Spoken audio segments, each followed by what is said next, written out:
c'est très clair que l'Afrique a des conditions particulières. L'Afrique n'a pas l'équivalent de la BCE, la Banque Centrale Européenne, ni de la Fed aux États-Unis, qui a injecté des milliards de dollars en luttant contre la crise. Et l'Afrique n'a pas ça. Et puis vous avez le plan de relance de l'Union Européenne et 750 milliards. Donc l'Afrique n'a pas ça, n'a pas cette... Bien. Et d'où évidemment une grande difficulté.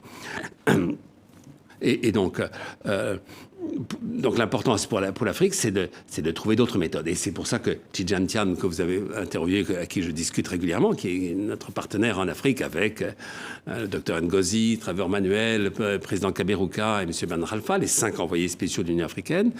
Et la phrase qu'il emploie, c'est « à circonstances exceptionnelles », l'Europe et les États-Unis ont fait prendre avec des solutions exceptionnelles, à nous aussi d'en trouver. D'où cette question, la dette c'en est une. Alors je reviens sur sa question sur la dette soutenable et ce que vous dites à l'instant sur le traitement différencié. C'est vrai que pour le moment, en Afrique, les créanciers privés proposent des taux d'intérêt beaucoup plus élevés pour l'Afrique, même pour les pays les mieux gérés. Vous avez cité le Ghana, mais il y en a beaucoup d'autres aussi. Sénégal, dans lesquels les taux d'intérêt sont nettement plus élevés pour les pays africains que pour les autres. Bien, par exemple, même pour l'Argentine. Bien. Donc ça, c'est évidemment une égalité de traitement. Simplement, justement, c'est un des objets de notre conférence de mai prochain, c'est qu'on a évidemment repéré complètement cette différence de traitement, c'est de dire...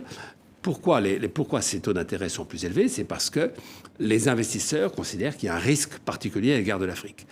Alors, à tort ou à raison, nous pensons la plupart du temps à tort, mais en tout cas, c'est leur évaluation. Et pour ça, donc, ce que nous avons en idée, c'est de mettre en place des outils, de terme anglais, de de-risking, en tout cas de risk mitigation, enfin, c'est-à-dire de diminuer le risque, de faire partager le risque, et donc en particulier pour permettre aux investisseurs d'avoir, quand ils investissent, d'assurer, un peu comme en France, il y a le prêt garanti par l'État, et bien que quand un investisseur investit en Afrique, qu'une partie du risque soit pris par d'autres. Alors nous pensons à la Banque mondiale, par exemple pour l'aspect MIGA, pour l'aspect risque politique, et on pourrait développer beaucoup cet instrument qui existe déjà à la Banque mondiale, mais après, tous les risques économiques, et ce que fait aujourd'hui par exemple Proparco en France, qui est la filiale de l'AFD pour les secteurs privés, ça en fait déjà.